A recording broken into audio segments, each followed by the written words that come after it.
Hi again, everybody. I'm Ernie from Retirement SOS. Two men retire at the same time. One is lonely and sad.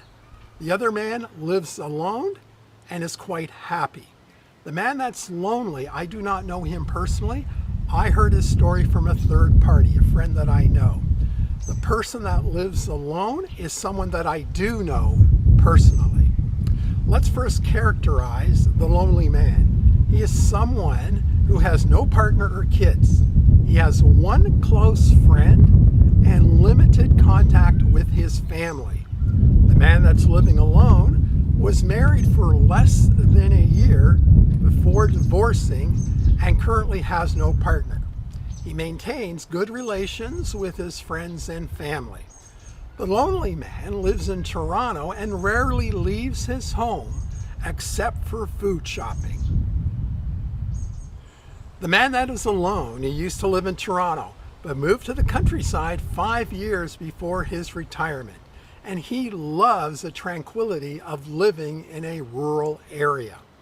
The lonely man has lived an unproductive retirement. The saddest part, and it seems that once he stopped working, he stopped living. The man who is alone puts himself out there socially, but so far he's had no luck in meeting a partner. He's just looking for a casual relationship and nothing more. He's quite content living on his own. The lonely man, for one reason or another, doesn't seem motivated to improve his lifestyle.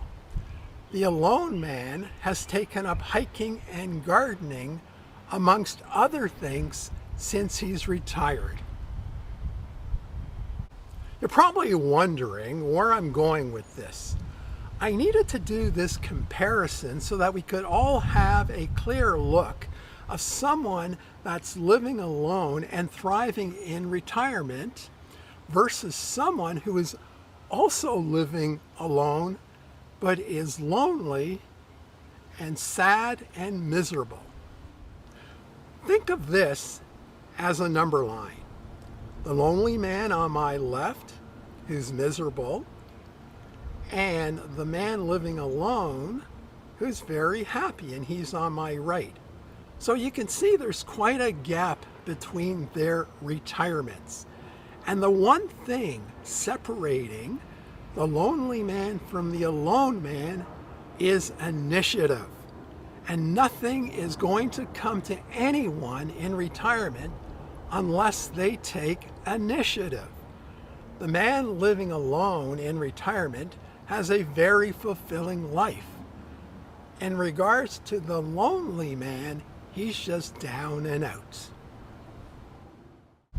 Now I realize loneliness is a real thing. However, at some point, you have to find the courage to take those small steps to help yourself. The lonely man has wasted his first year and a half of retirement wallowing in self-pity. The narrative about the lonely man bothered me so much that I asked the gentleman that was telling me his story if he could contact and follow up with someone on the plight of the lonely man. So what happened, he ended up contacting the man's niece and actually received a rather abrupt response from her. She just replied that her uncle was in a hopeless state and there was nothing she could do to help him. Now, do I really believe that? Of course not. And I find it so disappointing the family has given up on this man and stereotyping him as a lonely loser. In reality, it's never too late to jumpstart your retirement if you're lonely. And since the family won't help him, I really hope the man seeks professional help or has the means to figure it out himself. As for my friend living the good life on his own, he told me the other day that he's thinking about enrolling in a senior speed dating event.